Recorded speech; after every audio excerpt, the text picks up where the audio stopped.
student, welcome to another economic class. Today we are going to see what is called indifference curve. We will start with the definition. An indifference curve shows various combination of two commodities which gives equal satisfaction to the consumer. Indifference curve क्या show करता है? वो show करता है to commodities की various combination को, जो कि हर कॉम्बिनेशन इक्वल सेटिस्फैक्शन उसको प्रोवाइड करता है. इसको हम लोग समझते हैं कि कैसे दो कमोडिटीज जो हैं वो वेरियस कॉम्बिनेशंस में कंज्यूमर को इक्वल सेटिस्फैक्शन प्रोवाइड कर रहा है. इसको हम लोग एक शेड्यूल से देखते हैं. यहाँ पर हम लोग कॉम्बिनेशन को ले लिए हैं फर्स्ट कॉलम में 1, 2, 3, 4 and 5. These are the 5 combinations of the consumer, and this is the two goods, oranges and apples. पहला कमोडिटी ऑरेंज और दूसरा एप्पल. अब किस कॉम्बिनेशन में वो कितने ऑरेंजेस और कितने एप्पल्स लेता है और क्या कॉम्बिनेशन बनता है, तो अलग अलग 5 कॉम्बिनेशंस बनते हैं. फर्स्ट कॉम्बिनेशन में 4 ऑरेंजेस 25 एप्पल्स. सेकेंड कॉम्बिनेशन में 5 ऑरेंजेस 20 एप्पल्स. थर्ड कॉम्बिनेशन में 6 oranges and 16 apples. Fourth combination में 7 oranges and 13 apples. Fifth combination में 8 ऑरेंजेस एंड 11 एप्पल्स. ये 5 कॉम्बिनेशन उसके बनते हैं, और इन 5 कॉम्बिनेशन में से वो कोई भी कॉम्बिनेशन अगर लेता है तो उसको यूटिलिटी सेम मिलती है. यूटिलिटी में कोई अंतर नहीं है, चाहे वो थर्ड वाला ले ले, चाहे वो सेकंड वाला ले ले, चाहे वो फिफ्थ कॉम्बिनेशन को ले ले. कोई भी कॉम्बिनेशन वो लेता है तो उसको सेटिस्फैक्शन सेम मिलता है, और इसी को शो करता है इंडिफरेंस कर्व. लेकिन जब वो एक यूनिट को बढ़ाता है, देख रहे हैं जैसे कि फर्स्ट में 4 ऑरेंजेस और 25 एप्पल्स लिया है, उसके बाद वो सेकंड कॉम्बिनेशन में ऑरेंजेस की संख्या, ऑरेंजेस के नंबर्स 5 कर देता है. तो वो एक ऑरेंजेस इंक्रीज कर रहा है, तो उसको 5 एप्पल्स के नंबर कम करने पड़ रहे हैं. सेकंड कॉम्बिनेशन में वो 5 ले रहा था, थर्ड में वो एक और इंक्रीज करता है ऑरेंजेस को, तो उसको एप्पल 4 कम करने पड़ते हैं. नेक्स्ट कॉम्बिनेशन में वो एक और इंक्रीज करता है ऑरेंज को, तो 3 एप्पल्स उसको कम करने पड़ते हैं. नेक्स्ट में वो एक ऑरेंज और बढ़ाता है, तो उसको 2 एप्पल्स कम करने पड़ते हैं. तो हम देख रहे हैं कि उसको जैसे जैसे वो ऑरेंज की क्वांटिटी को बढ़ा रहा है, उसे एप्पल के क्वांटिटी को सैक्रिफाइस करना पड़ रहा है. वो सब्स्टिट्यूट जब करता है एप्पल को ऑरेंजेस में, तो उसको एप्पल्स के नंबर सैक्रिफाइस करने पड़ते हैं. इसको हम लोग कहते हैं मार्जिनल रेट ऑफ सब्स्टिट्यूशन. इसको हम लोग MRS कहते हैं, मार्जिनल रेट ऑफ सब्स्टिट्यूशन. जब देख लेंगे कि मार्जिनल रेट ऑफ सब्स्टिट्यूशन किसको कहते हैं. Marginal rate of substitution is the rate at which a consumer can give up some amount of one goods in exchange for another good while maintaining the same level of utility. Utility में तो कोई अंतर नहीं आता है, सारे combination में उसे सेम यूटिलिटी मिलेगी, बट जब वो एक को इंक्रीज करता है, जैसे ऑरेंज के नंबर्स को इंक्रीज कर रहा है, तो उसे एप्पल के नंबर्स में सैक्रिफाइस करना पड़ रहा है, और इसी अमाउंट को हम लोग कहते हैं मार्जिनल रेट ऑफ सब्स्टिट्यूशन।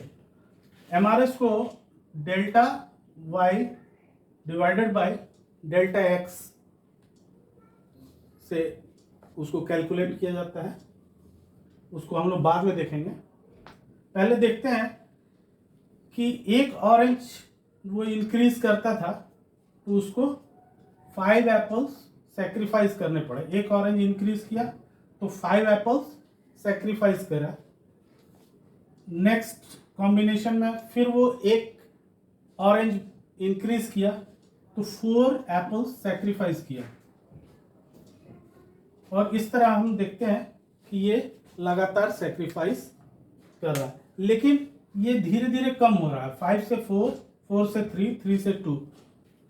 ऐसा इसलिए हो रहा है क्योंकि वो जब ऑरेंजेस की संख्या बढ़ जाती है तो वो ऑरेंजेस से सेटिस्फाइड होने लगता है और वो फिर कम सेक्रीफाइस करता है। ये शो कर रहा है कि उसकी सेक्रीफाइस करने की क्षमता जो है वो धीरे धीरे कम होगी, और वही यहाँ ये जो नंबर्स कम हो रहे हैं ये इसी बात को शो कर। आइए इसको हम लोग ग्राफ पे देखते हैं।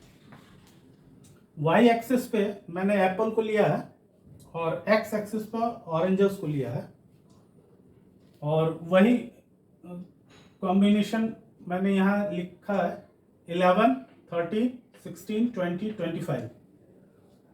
जो यहाँ पे है 11, 13, 16, 20, 25, ये एप्पल की संख्या, और इधर ऑरेंजेस की 4, 5, 6, 7, 8। अब देख रहे हैं कि फर्स्ट में हम लोग 4 ऑरेंजेस और 25 एप्पल्स कंज्यूम कर रहे हैं फर्स्ट कॉम्बिनेशन। तो ये ग्राफ तैयार हो रहा है जिसको मैंने शेड किया है। सेकेंड में 20 एप्पल्स और 5 ऑरेंजेस। नेक्स्ट में 16 एप्पल और 6 ऑरेंजेस। नेक्स्ट में 13 एप्पल और 7 ऑरेंजेस। नेक्स्ट में 11 एप्पल्स और 8 ऑरेंजेस। और जब इन सारे पॉइंट्स को मिलाते हैं तो हम लोग को इनडिफरेंस कर्व मिलता है। इसी कर्व को इनडिफरेंस कर्व कहते हैं। इस इनडिफरेंस कर्व की कुछ प्रॉपर्टीज भी होती हैं, उन प्रॉपर्टीज को हम लोग देखते हैं। Properties of indifference curve. All indifference curve necessarily slopes downwards. ये हमेशा नीचे की तरफ डाउनवर्ड्स स्लोप्ड होता है। ये इसकी फर्स्ट प्रॉपर्टी। और किसी भी तरह से ये नहीं बनेगा, हमेशा नीचे की तरफ डाउनवर्ड स्लोप होगा इसका। Next is indifference curve are convex to the origin. ये ओरिजिन की तरफ कॉन्वेक्स होता है। कॉन्वेक्स इस शेप का, this shape is called convex shape. Third is indifference curve never intersects each other. ये कभी एक दूसरे को काटती नहीं है, ऐसे कभी नहीं बनेगा। अगर ऐसे बन रहा है तो it means it is a wrong graph.